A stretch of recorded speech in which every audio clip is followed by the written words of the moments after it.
యేసుక్రీస్తు వారి పేరట మీకు మంచిది పిల్లరా. ఈ మధ్యాహ్న కాల సమయంలో మరొకసారి మీ అందరికీ నా హృదయపూర్వకమైన వందనాలు తెలియజేస్తున్నాను. విశ్వాసం అంటే ఏంటి? చాలామంది ప్రశ్నించే ప్రశ్న, చాలామంది అడుగుతున్నటువంటి ఒక ఆనవాయితీ మాట ఏంటంటే, మీరు విశ్వాసులేనా అని అడుగుతుంటారు. ఏంటంట? మీరు విశ్వాసులేనా అని అడుగుతుంటాం. విశ్వాసులు అనేటువంటి పదానికి విశ్వాసం అంటే ఏంటి అసలు మనం నేర్చుకోవలసింది ఈరోజు పాఠం. మనందరికీ విశ్వాసం ఉండాలంటారు. చాలా మందికి ఆనవాయితీ మాట ఏంటంటే, కుక్క విశ్వాసం గలదంటాడు, కుక్క విశ్వాసం గల జంతువు అంటాడు. విశ్వాసం ఉండవలసింది కుక్కలకి జంతువులకి కాదు. విశ్వాసం ఎవరికి ఉండాలి? మనుషులుగా మనకుండాలి. అసలు విశ్వాసం అంటే ఏంటి నేర్చుకోవాలి కదా ఇవన్నీ మనం. విశ్వాసం అంటే ఏంటి అసలు? విశ్వాసం అనేటువంటి దాని గురించి బైబిల్ ఏం చెప్పింది అసలు? ఇది మనం నేర్చుకోవలసినటువంటి విషయం. అపోస్తలుడైన పౌలు గారు కొరింథీ సంఘానికి ఒక మాట చెప్తూ ఉంటాడు. కొరింథీయులకు రాసిన 2వ పత్రిక,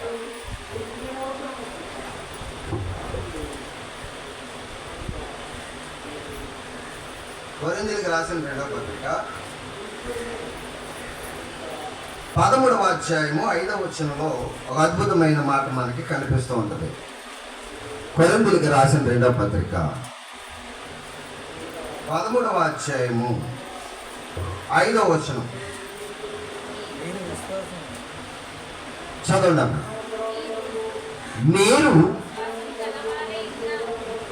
మీరు విశ్వాసము గలవారై ఉన్నారో లేదో మిమ్మును మీరే ఏంటి దొరకకపోతే 167వ పేజీ కొత్త నిబంధన పాఠంలో 167వ పేజీలో ఉంటుంది ఆ మాట. ఏంటి మీరు మరలా చెప్తున్నాను, 167వ పేజీ కొత్త నిబంధనలో.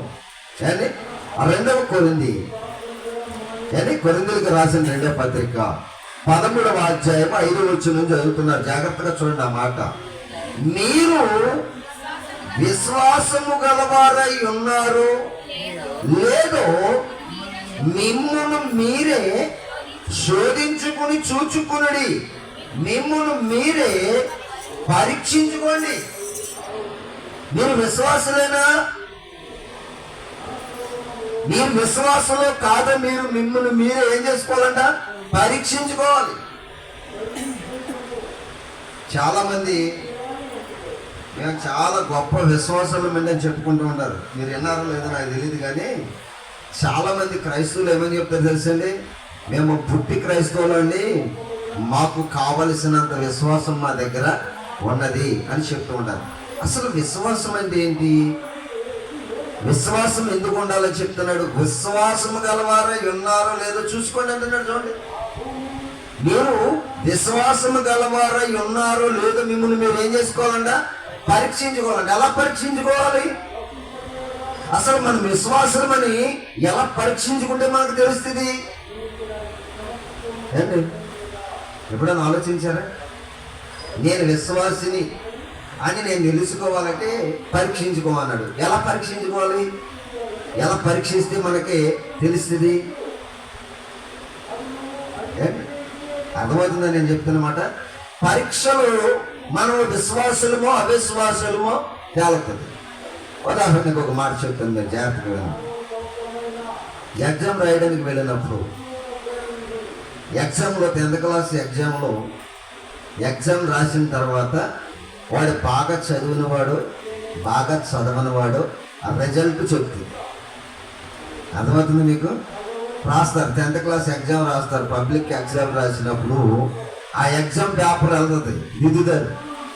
చదివిన వాడెవడు చదవని వాడెవడు ఎక్కడికి వెళ్ళిపోద్ది? ఎగ్జామ్లో వెళ్ళిపోద్ది. అర్థమవుతుందో నేను చెప్తున్నమాట? ఇప్పుడు అర్థమవుతుంది మీ అందరికి. ఎగ్జామ్ రాసిన తర్వాత రిజల్ట్ వస్తుంది. ఆ రిజల్ట్ లో తెలిసిపోద్ది ఎవడు చదివినోడో ఎవడు చదవనోడు.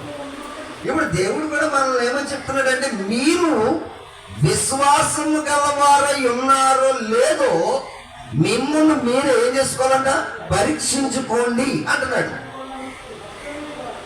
విశ్వాసము గలవారు అని చెప్పుకోవడానికి మన దగ్గర ఏ ఆధారం ఉండాలి?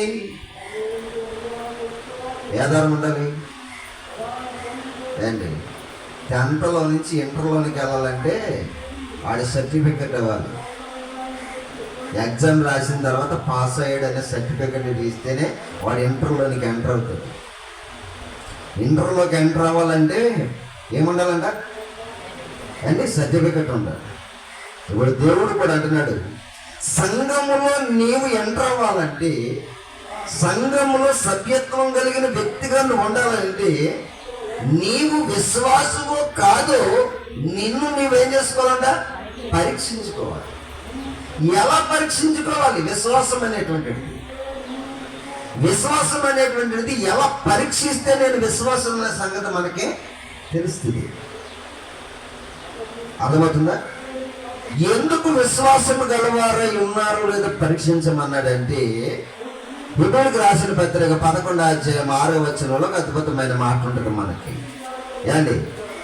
హెబ్రీయులకు రాసినటువంటి పత్రిక 11వ అధ్యాయం 207వ పేజీ, కొత్త నిబంధన పాఠాంశంలో 207వ పేజీ, కొత్త నిబంధన పాఠాంశంలో 207వ పేజీలో ఉంటుంది. ఆ మాట చూద్దాం. ఏండి? హెబ్రీయులకు రాసినటువంటి పత్రిక 11వ అధ్యాయము 6వ వచనం, విశ్వాసము లేకుండా దేవునికి ఇష్టడై ఉండుట అసాధ్యము. ఏంటన్నారా?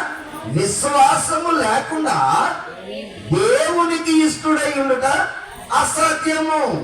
నీవు దేవుడు ఇష్టపడాలని అంటే మాట్లాడకండి, చిన్న అందరూ కూడా చేస్తగా అంటే డిస్టర్బ్ అవ్వద్దు. దేవుడు అంటున్నాడు,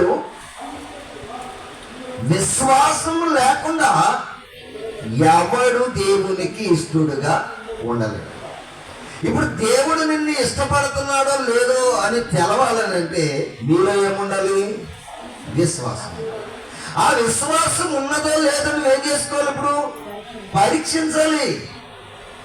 పరీక్ష. నిన్ను నీవు విశ్వాసము గలదానిపై ఉన్నావో లేదో నిన్ను నువ్వేం చేసుకోవాలంట? పరీక్షించాలి.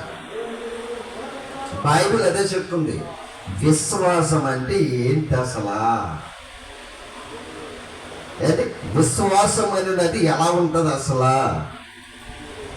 ఒకసారి అబ్రహాము దగ్గరికి వెళ్దాం మనము. ఎందుకంటే విశ్వాసము గలవాడిగా ఉన్నాడు, విశ్వాసము గలవాడిగా లేడు మనకు తెలియాలంటే ఒకసారి మనం అబ్రహాం గారి దగ్గరికి వెళితే ఆయన విశ్వాసం అవిశ్వాసం మనకు అర్థమవుతుంది. కానీ ఇక్కడ ఏమన్నాడు?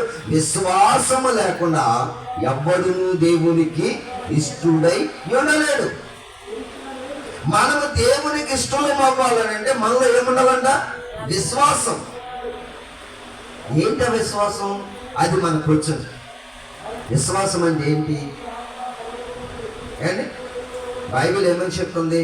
మీరు విశ్వాసము గలవారై ఉన్నారో లేదో మిమ్మల్ని మీరే పరీక్షించుకోండి. మరి ఎప్పుడైనా పరీక్షించుకున్నామా మనం విశ్వాసము అవిశ్వాసము? మనలో విశ్వాసం ఉందో లేదో మనకి ఎప్పుడైనా పరీక్ష కలిగిందా?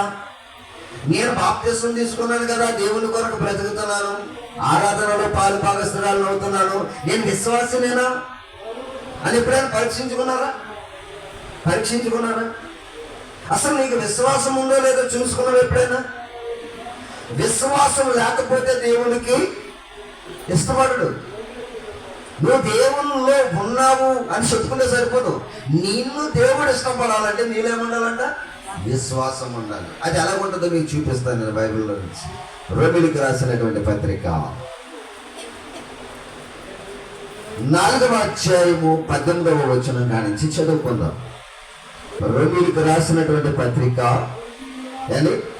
అపోస్తుల కార్యాల పక్కన ఉంటుంది. కొరింథీయులకి అపోస్తులకి మధ్యలో ఉంటుంది. దయచేసి మనం చదువుకుందాం. కానీ రోమీయులకు రాసినటువంటి పత్రిక 4వ అధ్యాయము 18వ వచనం, 136వ పేజీ అండి. కొత్త నిబంధన పాఠాంశంలో 136వ పేజీ. దయచేసి చదువుకుందాం. ఏమని రాయబడి ఉందో చదవండి. అక్కడ నీ సంతానం ఎలాగూ ఉండునని చెప్పిన దానిని బట్టి తాననేక జనులకు తండ్రి అగునట్లు నిరీక్షణకు ఆధారము లేనప్పుడు అతడు నిరీక్షణ కలిగి నమ్మెను, మరియు అతడు విశ్వాసమునందు బలహీనుడు కాక అనుంది. విశ్వాసమునందు బలహీనుడు. ఇప్పుడు మీకు కొంత హిస్టరీ చెప్తాను, జాగ్రత్తగా వినండి. అందరూ నా వైపు వచ్చేవాడి, బైబిల్ చూడద్దు కానీ తర్వాత మళ్ళీ బైబిల్ రిఫరెన్స్ చెప్పినప్పుడు చదువుతుంది. కానీ అబ్రహాముకి 75 ఏండ్ల వయసు. ఎన్ని ఏళ్ళ వయసు? 75 ఏండ్ల వయసు. షారాకి 60 సంవత్సరాల వయసు. ఎంతంట? 64 సంవత్సరాల వయసు. ఈవిడికి 64 సంవత్సరాల వయసు, ఆయనకేమో 75 సంవత్సరాల వయసు. వీళ్ళిరువురు భార్య భర్తలు, షారా, అబ్రహాం. దేవుడు పిలిచాడు ఎవరిని? అబ్రహాం. అతడు ఒక అన్యుడు, విగ్రహాలకు ఆరాధన చేసేటువంటి కుటుంబం వాళ్ళది. వాళ్ళ కుటుంబం అంటే ఎటువంటిదంట? విగ్రహారాధికులు. విగ్రహారాధికులైన కుటుంబీకుల్లో ఉన్న అబ్రహాముని దేవుడు పిలిచాడు. ఏమని పిలిచాడంటే, అబ్రహాము, నేను నీకు సంతానాన్ని ఇస్తాను, ఆకాశ నక్షత్రాల వల్ల నీ సంతానం భూమి మీద విస్తరిస్తుంది అని చెప్తున్నాడు. ఇప్పుడు ఆయనకి 75 సంవత్సరాల వయసు. అప్పుడు షారాకి 64 సంవత్సరాల వయసు. షారా అంటుంది, అబ్రహాం అంటాడు, నేను బలహీనుడనైపోయాను, నా బలము తగ్గిపోయింది, యవన బలం నా దగ్గర లేదు.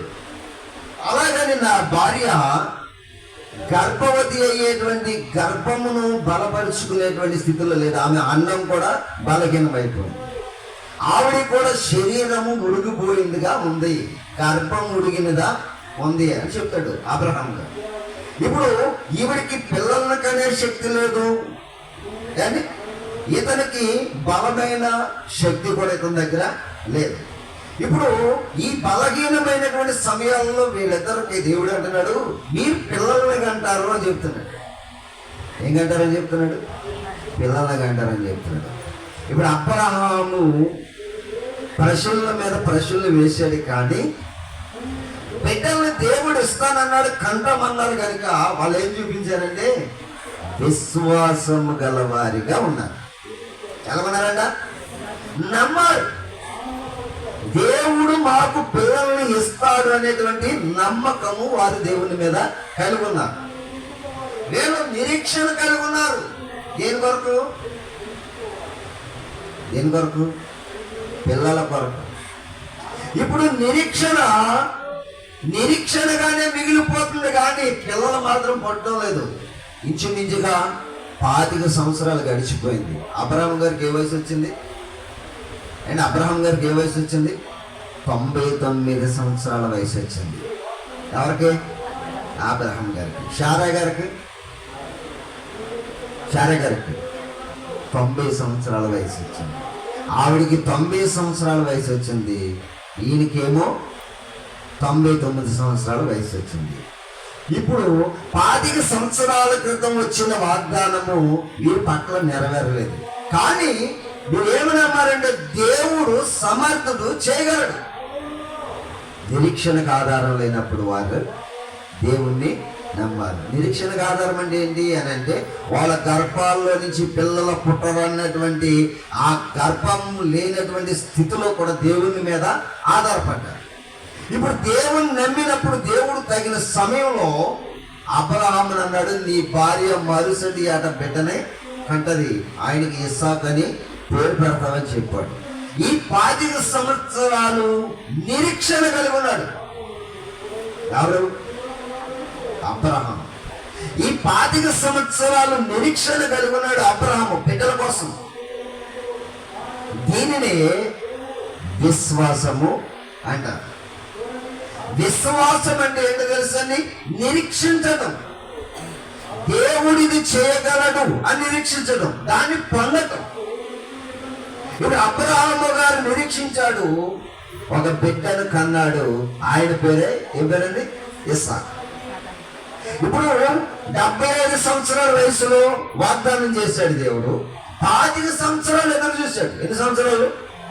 కానీ మనకి ఎలాగంటే ఇప్పుడు అనుకుంటే ఇప్పుడే అయిపోవాలి, అప్పుడే మనకి విశ్వాసం ఉన్నట్టు. దేవుని విశ్వాసం ఎలా ఉంటుందంటే మీరు చాలా జాగ్రత్తగా ఉండాలి. చాలా ఆలస్యంగా జరుగుతుంది ప్రతిదీ. అబ్రహాం ఏమైనా విశ్వాసం లేడా? మీరు చెప్పాలి అమ్మా. అబ్రహాంకి విశ్వాసం లేదా? అంటే అబ్రహాముకి దేవుడు పేరు పెట్టాడు. ఏం పేరో తెలుసా? విశ్వాసులకు తండ్రి. అబ్రహాముకి పేరేంట? విశ్వాసులకు తండ్రి అని పేరు పెట్టాడు. ఇప్పుడు ఎందుకు ఆ పేరు అతనికి పెట్టబడిందంటే అతడు విశ్వాసంలో బలహీనుడు కాలేదు. ఎన్ని సంవత్సరాలు ఎదురు చూశాడు? 25 సంవత్సరాలు ఎదురు చూశాడు. మనం అంటూ ఉంటాం, ప్రార్థన చేస్తే నాకు వెంటనే జరిగిపోవాలని అంటాం. నీకు ప్రార్థన చేస్తే వెంటనే జరగడానికి దేవుడు అంత బలహీనుడు కాదు. వీడు నిలుస్తాడా నిలబడా అని నీ కోసం చాలా పరీక్ష పెడతాడు దేవుడు. ఏంటి? చాలా పరీక్ష పెడతాడు. చాలా మంది అనుకుంటూ ఉంటారు ఏంటంటే అందరికీ అలా జరిగిపోతుంది అంటారు. అందరికి జరిగేది దెయ్యం చేసేది, దేవుడు చేసేది లేటుగా చేస్తాడు. దేవుడు చేసేది ఎలా చేస్తాడంట? లేటుగా చేస్తాడు. మరి దెయ్యం చేసేది వెంటనే జరిగిపోద్ది. దెయ్యము ఆధ్వర్యంలో ఉన్న వారికి అన్ని ముందే జరిగిపోతాయి. కానీ దేవుడు చేసేది ఎప్పుడు కూడా లేటుగా జరిగిద్ది, కానీ అది స్థిరత్వంగా ఉండిపోద్ది. వింటున్నారా? వినాలి. ఇప్పుడు చాలా మందికి పిల్లలు పుట్టారు, వాళ్ళందరూ కూడా పనికిరాని వారు. కానీ అబ్రహాముకి ఒకడే కుమారుడు పుట్టాడు, ఆయన పేరు ఏం పేరు అన్నారు? ఇస్సాకు. ఇస్సాకు చరిత్ర తరతరాలలో కూడా ఇప్పటి వరకు కూడా నిలిచిపోయింది. అంటే ఏదైనా దేవుడు ఒక్కటి చేశాడంటే అది తరతరములు నిలిచిపోయేదిగా ఉంటది. విన్నారా? వెంటనే జరగదు. వెంటనే జరిగేది దేవుని కార్యం మాత్రము కాదు. నిన్ను పదాలుగా పరీక్షిస్తూ ఉంటాడు దేవుడు. ఏంటి నా స్థితి ఎలాగైపోయిందని నువ్వు దుఃఖపడకూడదు. అబ్రహాము దేవుని నమ్మాడంతే, అదే విశ్వాసమైనది. ఏంటట? అబ్రహాము దేవుని నమ్మాడు. ఎందుకని నమ్మాడు అని అంటే ఆయన చేయగలడు, ఆయనకు అసాధ్యమైనది ఏది కూడా లేదు అని అబ్రహాము దేవుని నమ్మాడు, నిరీక్షణ కలిగి ఉన్నాడు. ఆ నిరీక్షణ 25 సంవత్సరాల తర్వాత అది నెరవేరింది. ఎన్ని సంవత్సరాలు పట్టింది? 25 సంవత్సరాలు పట్టింది. 25 సంవత్సరాల తర్వాత అబ్రహాము కోరిక దేవుడు నెరవేర్చాడు. మనము కూడా విశ్వాసం అంటే ఏంటో మనం పరీక్షించుకోవాలి. మనం విశ్వాసులమో అవిశ్వాసులమో తెలుసుకోవాలి. దేవుడు ఏమంటున్నారు? విశ్వాసం లేకుండా ఎవడు నాకు ఇష్టడు కాలేడు అంటున్నాడు. మరి మనం దేవునికి ఇష్టమై ఉండాలంటే మనలో ఏముండాలి? విశ్వాసం అనేటువంటిది ఉండాలి. విశ్వాసం అంటే ఏంటి? విశ్వాసం అంటే ఏంటి చెబుతాను ఇప్పుడు. హెబ్రీయులకు రాసిన పత్రిక, హెబ్రీయులకు రాసినటువంటి పత్రిక 11వ అధ్యాయము మొదటి నుండి కొన్ని మాటలు మనం చదువుకుందాం. జాగ్రత్తగా చదవండి ఆ మాటలన్నీ కూడా. హెబ్రీయులకు రాసినటువంటి పత్రిక 11వ అధ్యాయము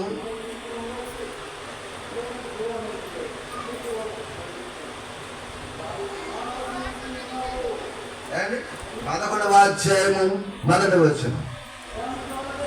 విశ్వాసం అనున్నది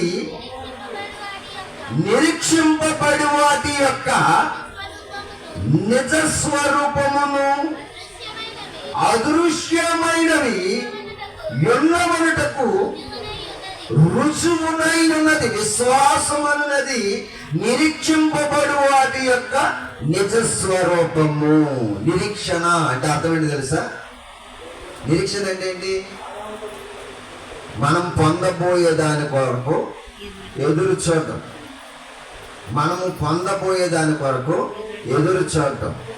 ఇప్పుడు మనకి ఏముండాలి? నిరీక్షణ. నిరీక్షణ అంటే ఏంటి?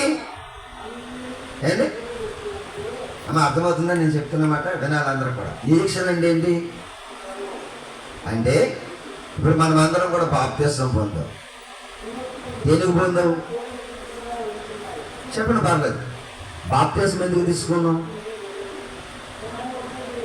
ఎందుకు తీసుకున్నాం బాప్తిస్మం? మన పాపములు క్షమించబడి మనం చనిపోతే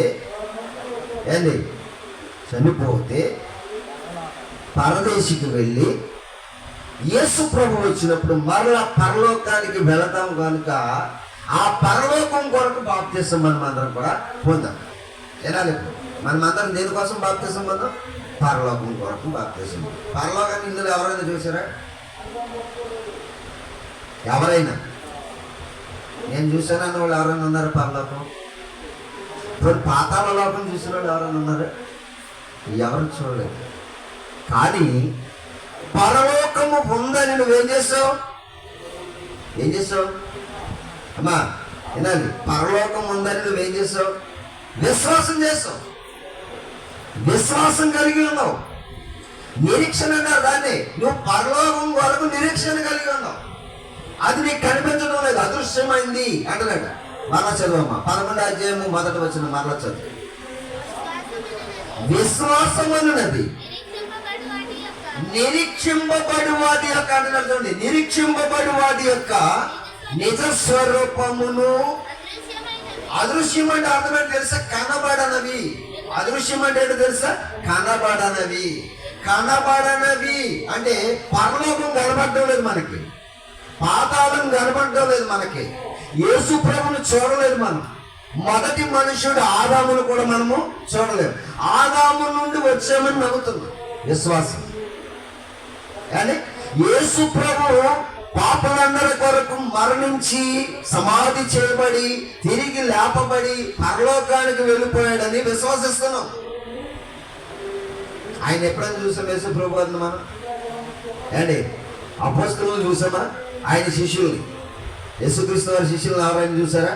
చూడలేదు. ఆయన శిష్యుల్ని చూడలేదు, అండ్ యేసుక్రీస్తు వారిని చూడలేదు, పరలోకాన్ని చూడలేదు, పాతాళ లోకముని చూడలేదు. కొందరు చూచారు, నమ్మారు. మనము చూడక నమ్ముతున్నాం. మనము చూడకయే విశ్వసిస్తున్నాం. అందుకే యేసుప్రభు వారు ఏమన్నాడంటే, చూచి నమ్మిన వారి కంటే చూడక నమ్మిన వారు ధన్యులు అన్నాడు తోమాతో. తోమాతో ఏమంటున్నాడంటే, నీవు చూచి నమ్మవు నన్ను, కానీ చూడక నమ్మిన వారు మరి ధన్యులు అని చెప్పాడు. మరి ధన్యులు అని చెప్పాడు. అంటే విశ్వాసం అనేది నిరీక్షించు వాటి యొక్క నిజ స్వరూపం. నిరీక్షణ అంటే అర్థమైంది తెలుసా? మనం అందరం దేని కొరకు ఎదురు చూస్తున్నాం? ఇప్పుడు పరలోకం కోసం ఎదురు చూస్తున్నాం. దేనికోసం అంట? పరలోకం కోసం ఎదురు చూస్తున్నాం. ఇంకా మనం చనిపోతే యేసు ప్రభు వారు వస్తారు అనే దాని వరకు నిరీక్షణ కలిగి ఉన్నాం. అదే విశ్వాసం అంటే. ఇప్పుడు ఈ విశ్వాసం గలవారమై ఉన్నాము కాబట్టి మనమందరం ఏం కలుగున్నాం తెలుసా? నిరీక్షణ. దేని కొరకు నిరీక్షణ అంటే యేసుక్రీస్తు వారు రాకడ కొరకు మనం అందరం కూడా నిరీక్షిస్తున్నాం. ఆయన ఎప్పుడు వస్తాడు? వచ్చే వరకు చూడాలి. దాన్ని విశ్వాసం అంటారు. ఇప్పుడు అబ్రహాము పిల్లలు పుట్టే వరకు ఎదురు చూస్తాడు. ఎన్ని సంవత్సరాలు పట్టింది ఆయనకి? 25 సంవత్సరాలు పట్టింది ఆయనకి. 25 సంవత్సరాల తర్వాత బిడ్డ పుట్టాడు. విశ్వాసంలో ఉన్నాడా? కోల్పోయాడా? విశ్వాసంలో ఉన్నాడు. ఈనాటి సమాజం అంటే ఎలా ఉంటారని తెలుసండి? లూకా గారు రాసినటువంటి సువార్తలో ఈనాటి సమాజం ఎలా ఉంటుందో, యేసుక్రీస్తు వారు రాకడికి మనుషులందరూ ఎలా మారిపోతారో చెబుతున్నాడు. చూడండి, వచ్చును. ఏమని రాయబడిందో చూడండి అక్కడ. ఆయన త్వరగా న్యాయము తీర్చును, వారి విషయమే కదా. ఆయన దీర్ఘశాంతము చూపుచున్నాడని నీతో చెప్పుచున్నాను. ఆయనను మనిషి కుమారుడు వచ్చినప్పుడు ఆయన భూమి మీద విశ్వాసమును కనుగొనునా అంటున్నాడు. విశ్వాసమును కనుగొనునా అంటున్నాడు. విశ్వాసమును కనుగొనండి అర్థమండి, మనుషులలో నిరీక్షణ ఉండదు. మీరు అందరూ కూడా అశ్రద్ధ ఉండదు. మనుషులు ఏముండదంట, నిరీక్షణ కోల్పోతారు. మనుష్య కుమారుడు అంటే యేసుక్రీస్తు వారు రెండవ రాకడల భూమి మీదకి వచ్చేటప్పుడు కంట మనుషుల్లో ఏముండదంట, విశ్వాసం అంటే ఏంటి, నిరీక్షణ. యేసు ప్రభు వారు మమ్మల్ని పరలోకానికి తీసుకెళ్తాడు, పరలోకం ఉందని నమ్మరు, విశ్వసించరు. విశ్వాసము లేని వారిగా మారిపోతారంట. అదే యేసు ప్రభు వారు మొదటి శతాబ్దంలో చెప్పాడు, నేను మరలా వస్తాను, వచ్చే సమయానికి మీలో ఏమన్నదో తెలుసా, నిరీక్షణ ఉండదు. అదే విశ్వాసం. ఏమన్నదు, నిరీక్షణ. ఇప్పుడు విశ్వాసం అంటే ఏంటి మీకు అర్థమైపోయింది. ఏమర్థమైంది, నిరీక్షణ. నేను ప్రభు కొరకు ఎదురు చూస్తానన్నదే నిరీక్షణ, అదే విశ్వాసం. యేసు ప్రభు వస్తే నేను పరలోకానికి వెళతాను అనేటువంటి నమ్మకం ఉండటమే విశ్వాసం. నీలో ఆ విశ్వాసం ఉండాలి. ఇప్పుడు చనిపోతే నువ్వు ఎక్కడికి వెళ్ళిపోతావు? చనిపోతే ఎక్కడికి వెళ్ళిపోతావు? ఎక్కడికి వెళ్తారు చనిపోయిన వాళ్ళు? పాతాళ లోకంలోనికి వెళ్ళిపోతారు. అక్కడ 2 ప్లేసులు ఉన్నాయి, 3 ప్లేసులు ఉన్నాయి, 1 2 కాదు. ఎన్ని ప్లేసులు అంట? 3 ప్లేసులు. ఒకటి పరదేశు, రెండోది అగాధము, మూడోది వేదనకరమైన స్థలం. పాతాళ లోకంలో ఉన్న ఈ 3, ఒకటి పరదేశు, రెండోది వేదనకరమైన స్థలం, మూడోది ఈ రెండింటికి మధ్యన ఉన్నది అగాధం, మహా అగాధం. ఈ అగాధంలో ఎవరుంటారు? పరదేశులు ఎవరుంటారు? ఈ వేదనకరమైన స్థలంలో ఎవరుంటారు? ఎప్పుడైనా మనం తెలుసుకున్నామా? పరదేశంలో ఎవరున్నారు, వేదనకరమైన స్థలంలో ఎవరున్నారు, ఆ అగాధంలో ఎవరున్నారు? పరదేశకుని వేదనకరమైన స్థలానికి మధ్యన మహా అగాధము ఉంచబడింది. కానీ పరదేశంలో ఎవరున్నారో తెలుసుకోవాలి, వేదనకరమైన స్థలంలో ఎవరున్నారో తెలుసుకోవాలి, అగాధములో కూడా ఎవరున్నారో తెలుసుకోవాలి. దానినే నిరీక్షణ. దానినే మనం ఏం చేయాలంట, నిరీక్షించాలి. ఇప్పుడు చనిపోతే నీవు పరదేశకు వెళ్తావా, వేదనకరమైన స్థలానికి వెళ్తావా? ఈ విశ్వాసం గలవారమై ఉండాలి. ఆ విశ్వాసం నీలో ఉందో లేదో నువ్వు పరీక్షించుకో. పరదేశంలో ఎవరున్నారు తెలుసా? దేవుని కొరకు బ్రతికి చనిపోయిన నీతిమంతులు అంటారు. ఎవరంట? దేవుని కొరకు బ్రతికి చనిపోయిన నీతిమంతులు. ఎక్కడ ఉంటారంట? పరదేశంలో. ఎప్పటి వరకు ఉంటారు వాళ్ళు? యేసుక్రీస్తు వారు రెండవ రాకడ వరకు అక్కడ ఉంటారు. ఎవరు పరలోకం వెళ్ళలేదు ఇప్పటి వరకు. చాలా మంది అనుకుంటున్నారు మా వారు చనిపోయి పైకి వెళ్ళిపోయారు అంటున్నారు. ఎక్కడికి? పరలోకం, స్వర్గానికి వెళ్ళిపోయారంట. స్వర్గానికి ఎవడు వెళ్ళడు, యేసుక్రీస్తు తప్ప ఇప్పటి వరకు స్వర్గానికి వెళ్ళిన వ్యక్తి ఎవరు కూడా లేరు. పరలోకము నుండి దిగి వచ్చిన యేసుక్రీస్తు వారు మరణించాడు, సమాధి చేయబడ్డాడు, తిరిగి లేపబడ్డాడు, మరల పరలోకానికి వెళ్ళిపోయాడని చెప్తుంది బైబిల్. ఒక్కసారి మీకు ఒక మాటను చూపిస్తాను. ఏమండి, బైబిల్ మీకు తెలియాలి కనుక ఒక మాటను చూపిస్తాను. లూకా గారు రాసినటువంటి సువార్త, అదే సువార్త, ఆఖరి అధ్యాయం, 24వ అధ్యాయం అనుకుంటా. చూడండి,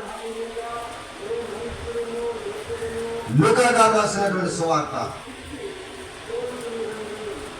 24వ అధ్యాయము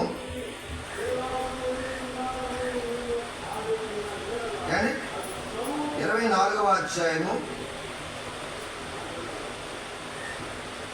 49 వచనం చదువుకుందాం. 49. ఇదిగో నా తండ్రి వాగ్దానం చేసినది మీ మీదకి పంపుచున్నాను. అమ్మా, మీరు పైనుండి శక్తి పొందే వరకు పట్టణంలో నిలిచియుండుడని వారితో చెప్పాను. ఆయన బేతనీయ వరకు వారిని తీసుకుని పోయి చేతులెత్తి వారిని ఆశీర్వదించుండగా ఆయన వారిలో నుంచి ప్రత్యేకింపబడి పరలోకమునకు ఆరోహణమాయను. ఏదంటే పరలోకమునకు ఆరోహణమాయను. ఎవరు? యేసు ప్రభువు. ఎక్కడికి వెళ్ళిపోయాడు ఆయన? పరలోకానికి వెళ్ళిపోయాడు. మరి చచ్చిపోయిన మనుషుల్లో ఎవడైనా పరలోకం వెళ్ళిపోయాడని ఎప్పుడైనా బైబిల్ చెప్పిందా? బైబిల్ చెప్పలేదు. బైబిల్ మరి చనిపోయిన వారు ఎక్కడికి వెళ్ళారని చెప్పింది. అదే లూకా సువార్త 16వ అధ్యాయానికి రండి. అదే లూకా సువార్త 16వ అధ్యాయానికి రండి. 25వ వచనం. అదే లూకా సువార్త 16వ అధ్యాయము 25వ వచనంలో ఏమని చెప్తున్నాడు చూడండి. అందుకు అబ్రహాం, కుమారుడా,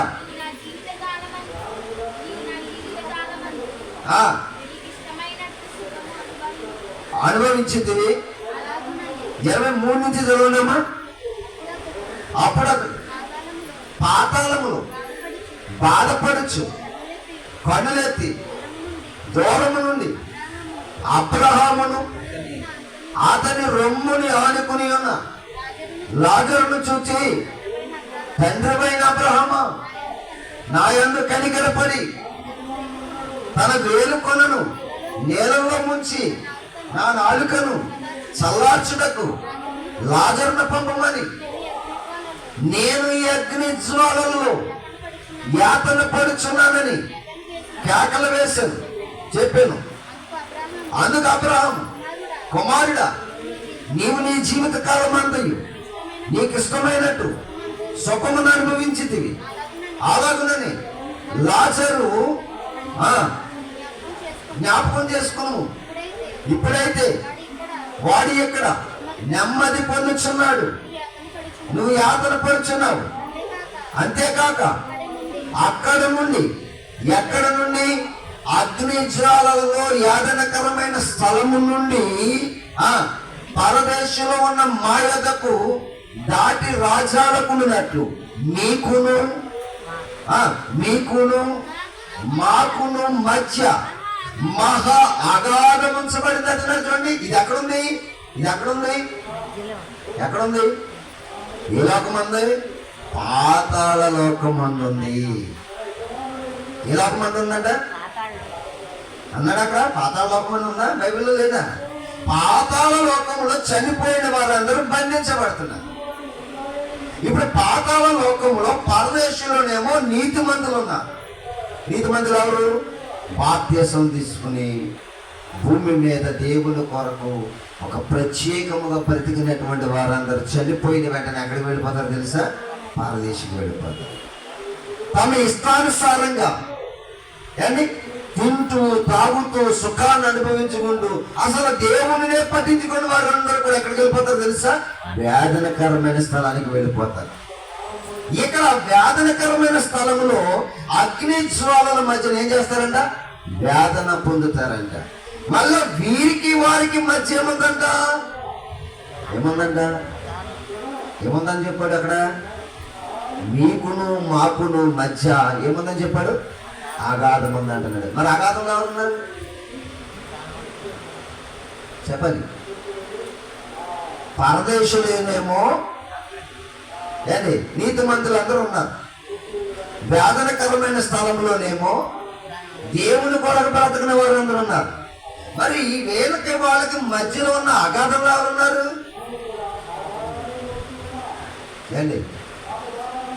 పాపులందరూనేమో పాతాళంలో అగ్ని జ్వాలకు వెళ్ళిపోయారండి. అగ్ని జ్వాలల మధ్యన యాత్ర పడుతున్నారు.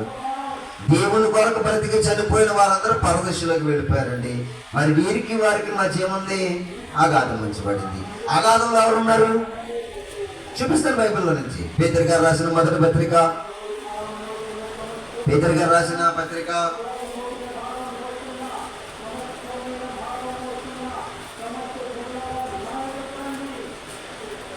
పేతురు గారు రాసినటువంటి పత్రిక చూడం, రెండవ పత్రిక 2వ అధ్యాయము 2వ అధ్యాయము పేతురు గారు రాసిన 2వ పత్రిక 2వ అధ్యాయము తీయండి. 221 పేజీ, సారీ 219 పేజీ. ఏంటి 219 పేజీ కొత్త నిబంధనలో పేతురు గారు రాసిన 2వ పత్రిక 2వ అధ్యాయము 4వ వచనం ఏమని చెప్తున్నాడు చూడండి. 4వ వచనం జాగ్రత్తగా చదవాలి మా అందరూ కూడా. దేవదూతలు పాపము చేసినప్పుడు దేవుడు వారిని విడిచిపెట్టక పాతాళలోకమందలి కటిక చీకటి గల బిలములోనికి త్రోసి వాటికి బిలాములోనికి తోసి తీర్పుకు కావల్లో ఉంచుటకు వారిని అప్పగించెను. ఈ అగాధంలో ఎవరున్నారంట? పాపము చేసిన దేవదత్తులు ఉన్నారు. ఎవరినన్నా దేవుడు విడిచిపెట్టాడా? మొత్తం ముగ్గురిని కూడా ఎక్కడ బంధించాడు? పాతాళలోకం. ఎప్పటి వరకు? యేసుక్రీస్తు వారు రాకడ వరకు. ఇప్పుడు మనం నీతిమంతులుగా తీర్చబడ్డాం. ఎవరి రక్తం ద్వారా? యేసుక్రీస్తు రక్తం ద్వారా తీర్చబడిన మనము ఇప్పుడు ఎక్కడికి వెళ్ళిపోతాం? చనిపోతే అంటే అబ్రహాము రొమ్మున అనుకోవడానికి పరదేశంలోకి వెళ్ళిపోతాం. దేవదూతలు వస్తారు. ఎవరు వస్తారు? ఒక మనిషి చనిపోయినప్పుడు అంటండి, దేవుని కొరకు బ్రతికి చనిపోవడానికి రెడీ అవ్వగానే నిన్ను తీసుకెళ్ళడానికి ఎవరు వస్తారు అనుకున్నారు? దేవదూతలు వస్తారు. అదే నువ్వు దేవుని కొరకు బ్రతకలేదు అనుకోండి, దేవదూతలు రావు. దేవదూతలు రాకపోతే నువ్వు ఎక్కడికి వెళ్ళిపోతావు? వేదనకరమైన స్థలానికి జారిపోతాం. వేదనకరమైన స్థలము, అగాధము, పరదేశం 3 కలిపి ఉన్నాయి. ఎక్కడ ఉన్నాయని చెప్తున్నాడు ఆయన? అక్కడ పాతాళ లోకంలో ఉన్నాయి. ఇప్పుడు చనిపోయిన వారందరూ ఎక్కడికి వెళ్ళిపోతారు? పాతాళ లోకంలోనికి వెళ్ళిపోతారు. ఈ పాతాళ లోకంలో వేదనకరమైన స్థలం ఉంది. ఆ స్థలాన్ని నువ్వు తప్పించుకోవడానికే భూమి మీద ఎవరు నమ్మాలంట? యేసుక్రీస్తు వారిని నమ్మాలి. ఆ నమ్మిన నీవు యేసుక్రీస్తు రాకడ వరకు ఎలా ఉండాలంట? నిరీక్షణ కలిగి ఉండాలి. ఏంటంట? నిరీక్షణ. దానినే ఏమన్నాడంటే దేవుడు విశ్వాసము అన్నాడు. అర్థమైంది మీ అందరికీ? విశ్వాసం అంటే అర్థం ఏంటంటే నిరీక్షణ కలిగి ఉండటం. ఎవరి కొరకు నిరీక్షణ? యేసుక్రీస్తు వారి కొరకు నిరీక్షణ కలిగి ఉండటం. ఎందుకు నిరీక్షణ? ఆయన వస్తాడు, నన్ను తీసుకుని వెళతాడు అని నీవు నిరీక్షణ కలిగి ఎదురు చూడాలి. ఫైనల్ గా మీకు ఒక మాట చెప్పి అనుభవిస్తాను, జాగ్రత్తగా వినండి. మనమందరం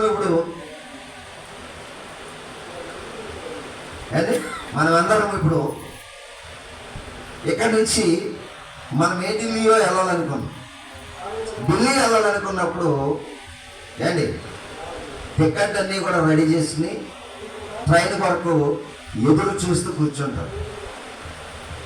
1 గంట లేట్ అయినా 2 గంటలు లేట్ అయినా ఆ ట్రైన్ నువ్వు ఎక్కాలి కనుక టికెట్ తీసుకున్నా కనుక ఏం చేస్తావు?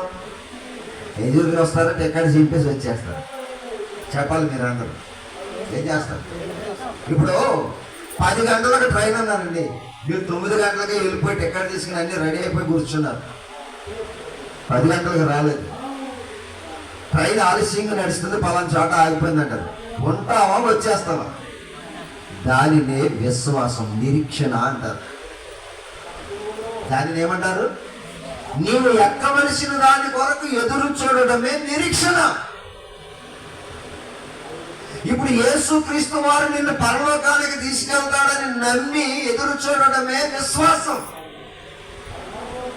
విశ్వాసం అన్నది నిరీక్షించు వాటి యొక్క నిజస్వరూపం. దేవుడు మనం పరలోకానికి తీసుకువెళ్ళిపోతాడని, పరలోకం మనకి కనిపించకపోయినా నమ్ముతున్నాం. అదే మనకున్న విశ్వాసం. అర్థమైంది మీకు? విశ్వాసం అంటే ఏంటో తెలిసింది? నిరీక్షించు వాటి యొక్క నిజస్వరూపం. విశ్వాసం అనేది మనకి ఉంది. అందుకే మనమందరం దేవుని కొరకు ఏం చేస్తున్నామంట? ఎదురు చూస్తున్నాం. యేసుక్రీస్తు రాకడ వరకు మనమందరం ఇలాంటి నిరీక్షణ కలిగి ఉండాలని ప్రభు పేరట మీకు తెలియజేస్తూ నేను ముగిస్తున్నాను. దేవుడు కొద్ది మాటలు మన వెనుకడలు ఆశీర్వదించిన గాక. ఆమేన్. ప్రార్థన చేసుకుందాం. దయచేసి అందరూ తల వంచి కన్ను మూసుకోండి.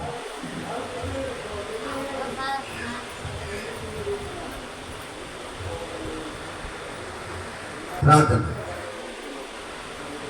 మహాపరిశుద్ధుడైన పరలోకపు తండ్రి, నీ పరిశుద్ధమైన ఉన్నతమైన నామమునకు యేసుక్రీస్తు వారి పేరట మీకు కృతజ్ఞతాస్తుతులు చెల్లిస్తూ తండ్రి, మీ లేఖనాల్లో నుంచి విశ్వాసం అంటే ఏంటో మేము నేర్చుకోవడానికి మీరు కృప చూపించారు.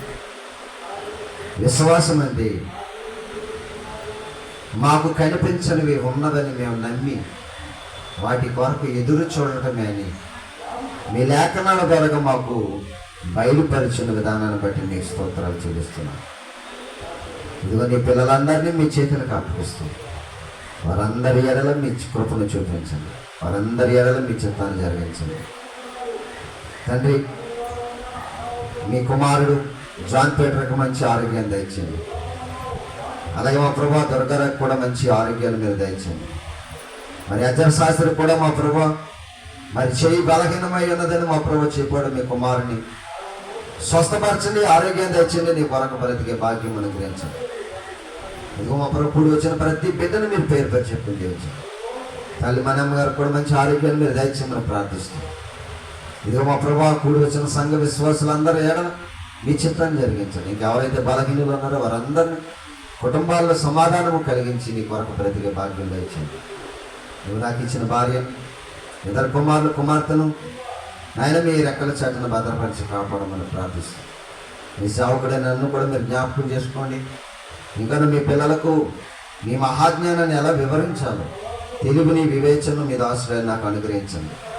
విశ్వాసం అంటే ఏంటో నేర్చుకోవడానికి మాకు ఈ మధ్యాహ్న కాల సమయంలో మీరు కృప చూపించినందుకు మీ స్తోత్రాలు చెల్లించుకుంటున్నాను. ఆయన కూడుకుని ముగించుకుని వారి గృహాలకు వెళ్తుండగా నెమ్మదిని సమాధానాన్ని వారి కుటుంబాల్లో మీరు దయచేయండి.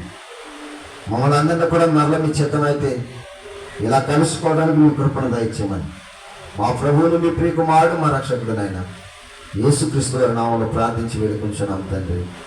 ఆమెను ఇప్పుడు మన తండ్రి అయిన దేవుని ప్రేమయ్యి ఆయన కుమారుడు మన రక్షకుడునైన యేసుక్రీస్తు వారి యొక్క కృప, ఆదరణకర్త తండ్రి పరిశుద్ధ ఆత్మీయ కన్యని సహవాసం ఇప్పుడు నీ సదా మనకున్న సకల పరిస్థితులకు ప్రార్థించబడిన అంశములన్నీ నెరవేర్చబడ్డకు సదా తోడని నడిపించును గాక. ఆమేన్. అందరికీ హృదయపూర్వకమైన వందనాలు. అలా బీ గాడ్ బ్లెస్ యు.